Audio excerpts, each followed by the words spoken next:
Welcome to The Explainer. Today, we're diving into the stories that get deep under our skin. You know, the ones that claim to be real. We're going to deconstruct the very blueprint of fear and see how a story can build from just a weird feeling into absolute heart-pounding terror.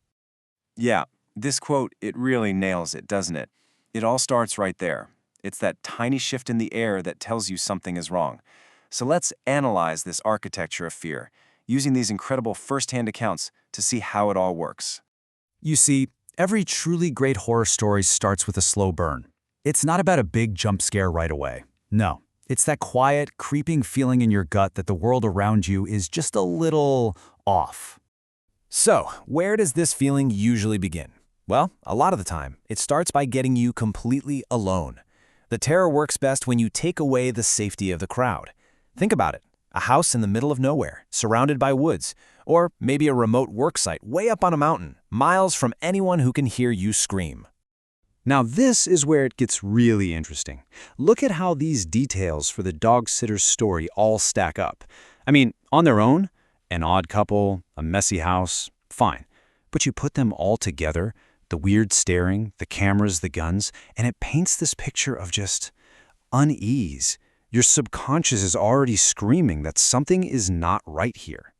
And you don't have to be alone in the woods to feel this. You can feel the exact same kind of dread in the middle of a packed, noisy bar. You've got this buzzing energy everywhere, and then, in the corner, there's just this void, a silent, motionless couple that is the complete opposite of everything happening around them.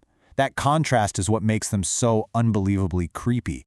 And that feeling right there, that's everything. That gut feeling is the first critical stage. It's your ancient primal brain just screaming at you that you are not safe, even when your logical mind can't quite explain why. That's the real start of the nightmare. Okay, so you've got this awful feeling in your gut, but when does it go from, that's weird, to, oh my God, I am in serious danger? Every story has this tipping point, right? That moment where you can't just brush it off anymore. Just look at how this plays out for the dog sitter. It's not one big, dramatic event. It's this drip, drip, drip of things going wrong. First, one camera goes out. Then a chair moves on its own. Then all the cameras go out at once. Each little thing just chips away at her sense of security until that final, chilling text. And she realizes, I'm not just in a weird house. I'm being watched. I'm being manipulated. And here's the really twisted part of the formula. The trap. What looks like a simple request for help, or maybe just a technical glitch, is actually a lure. It's designed very carefully to draw the victim in deeper. I mean, the lake house story is just a textbook case. You see a light flashing SOS. What do? You go help, right? It appeals to the best parts of us. But that good intention gets twisted into this terrifying trap.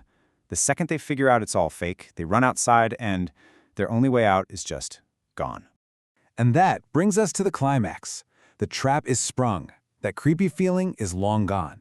Now we are at the absolute peak. The threat is real. It's right here. And the only thing that matters now is pure animal instinct.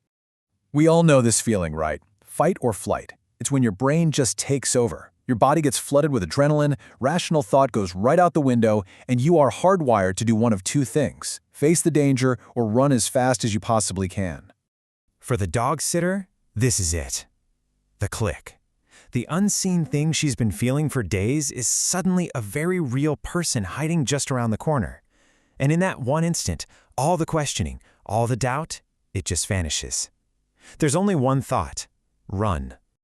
But you know, sometimes the peak moment of terror isn't seeing the monster, it's realizing there's no way out. For the friends at the lake house, these 4 words are maybe the most horrifying part of the entire story. Their escape plane is gone. They're trapped. In the end, it all boils down to this, doesn't it? This one simple image. No strategy, no clever plan, just the body's desperate, instinctual need to get away from whatever is coming for it. But getting away, surviving that moment, well, that's not the end of the story, is it? Not even close. In a lot of ways, it's the start of a whole different kind of horror, the kind that follows you home. You see, what makes these stories so deeply scary is they rarely give you a neat little ending. Instead, they leave behind these scars, trauma, paranoia, questions you can never, ever answer. The threat might be gone, but the damage is done. And this right here, This quote gets to the absolute heart of it all. It's not just about what happened, it's about what almost happened. That razor-thin margin between your reality and a catastrophic one, that's the horror you can't ever shake. So ultimately, these stories leave us with one last haunting thought. What's actually scarier? The monster you can see, the one you can fight or run from, or the one you can't even prove was ever really there at all? Which ghost is the one that truly follows you home?